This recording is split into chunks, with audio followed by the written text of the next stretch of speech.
tried to make my hair look cute in these two little buns, but alas, can't even see them. I tried. Hello you guys, welcome to my channel, welcome to today's video. So today I just wanted to sit down with you guys and chat about my 3 top couldn't stop watching during quarantine TV shows. That was a very long way of saying that. So I was thinking about it the other day, and a lot of us have been stuck at home for most of the year so far. So we've been catching up on shows we've been wanting to catch up on, or watching new shows or whatever. My husband and I have been watching some shows like consistently over this period of time, but there were a few that either the both of us or just me could not stop watching. Definitely a binge watch.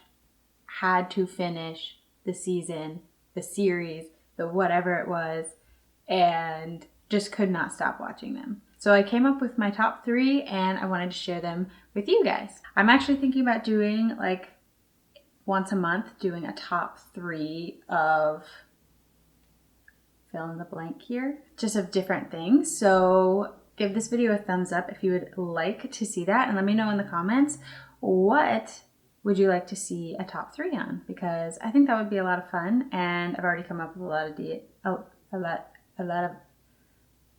I've already come up with a lot of ideas regarding that. So let me know what you think. Give this video a thumbs up if you'd like to do that, and hit that subscribe button, and make sure to ring the bell if you'd like to be notified every single time I upload. So, okay, so these are the top 3 that I thought, you know what? We couldn't stop watching these. So I'm going to be sharing these in no particular order, but first up is Covert Affairs. You guys.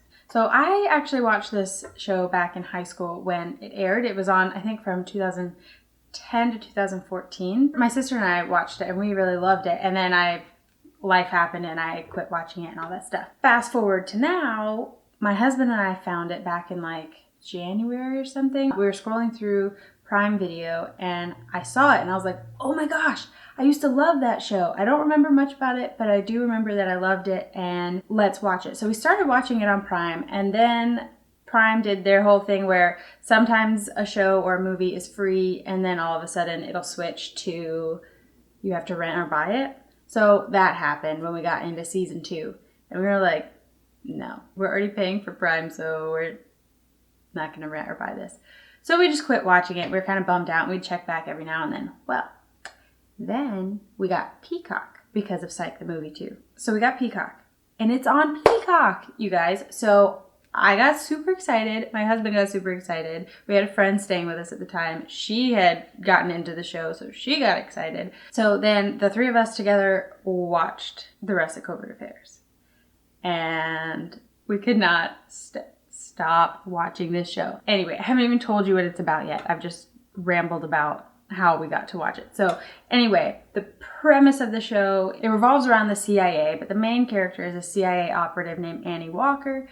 And, well, really, that's all I'll say. Mostly it revolves around her and kind of how she got in the CIA, why she's put on certain missions, all these kinds of things. And of course, all the, interweaving of all the different stories and how this thing that happened way over here connects to this, and how this boyfriend of hers is actually connected to the CIA, who's actually connected to this. All of the things, you guys. All of the things. One of the things that really gets you like sucked into this show, the writers of the show were so good at cliffhangers.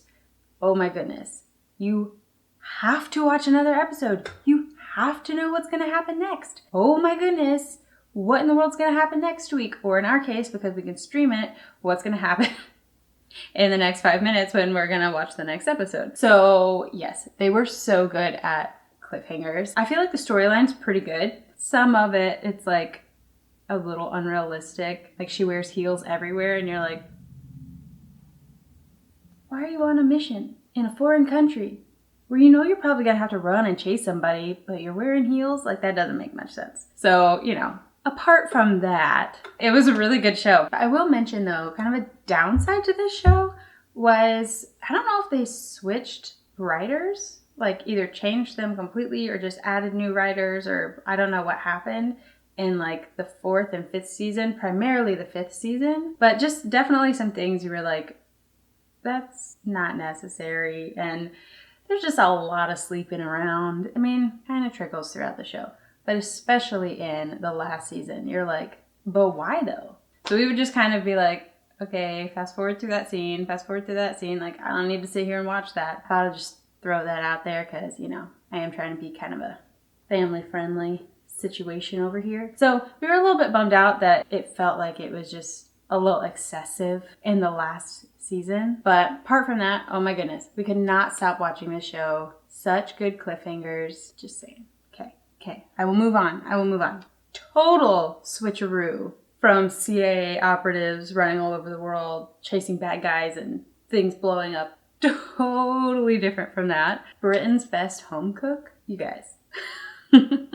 We love this show. It's on Hulu. There's 2 seasons. We just finished season 2. My husband and I loved the Great British Baking Show as well. We didn't watch that during quarantine because we finished that a while back, but I think my husband's mom told us about the show. And we were like, they have another British Baking Show-esque kind of show. So we got invested in it and we loved it. It's just so enjoyable to watch. And I don't know what it is. It's like, is it in the contract? Or is this just how British people are? That they have to be super nice to each other and super sweet. They're all like best friends by the end of one episode. Like, I don't know. It's just the sweetest thing. I feel like sometimes in American cooking shows, it's a little too stressful because they're a little too competitive. I'm not a competitive person at all. So sometimes American cooking shows kind of stress me out because they're like at the other person sometimes. And I'm like, just stop it.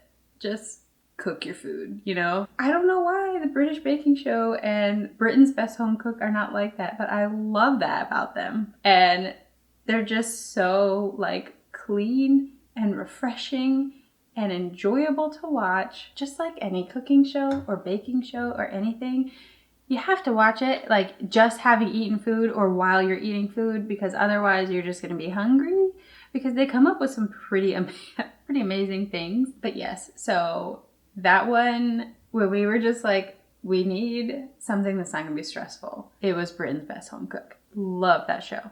Love it. Finally, last but not least, this one I watched by myself. I need to introduce it to my husband because I will totally watch it again. He was gone for about 5 weeks during all the quarantine stuff. And so I found and watched this show while he was gone. And it is Zoe's Extraordinary Playlist. I love this show. It's so cute. I found the show on Hulu, and then later on when we ended up getting Peacock, it's also on Peacock. But it's only 1 season. I mean, I think it aired at the beginning of the year, so it takes place in 2020. They filmed this whole show about this thing that, you know, stuff that's happening in 2020, and then 2020 actually hits, and it's, well, I wonder what the next season's going to be like.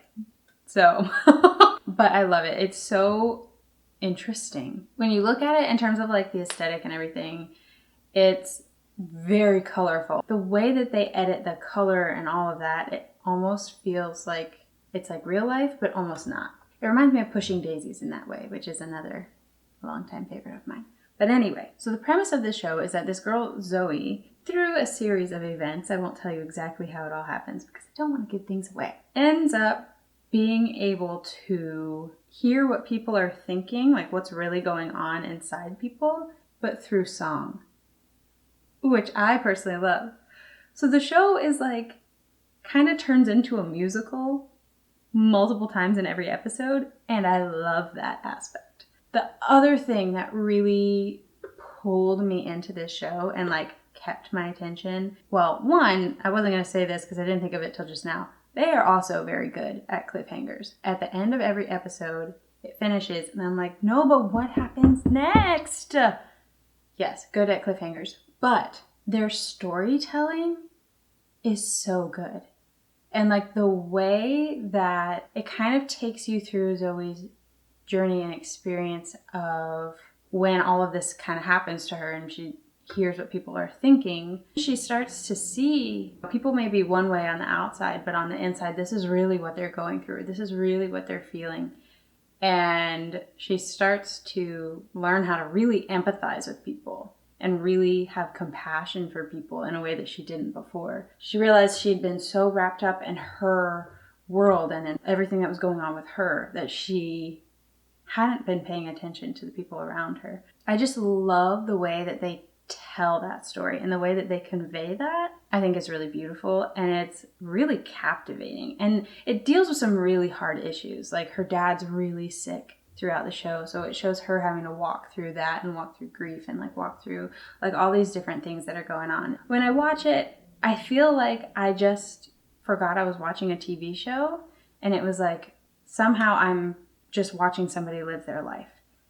And that's really what it felt like when I was watching this show. I cried multiple times. I laughed super hard, all the range of emotions. I felt super embarrassed at times and nothing was happening to me. It was the show. Like, it just made me feel all these emotions and I'm like, oh my gosh. I think if a show or a movie or a play or whatever can make you feel emotions like that, the writers have done a really good job and the actors have done a really good job. Yeah, I just loved their storytelling. Anyway, I will finish talking about that, but those are my top 3 shows we could not stop watching during quarantine.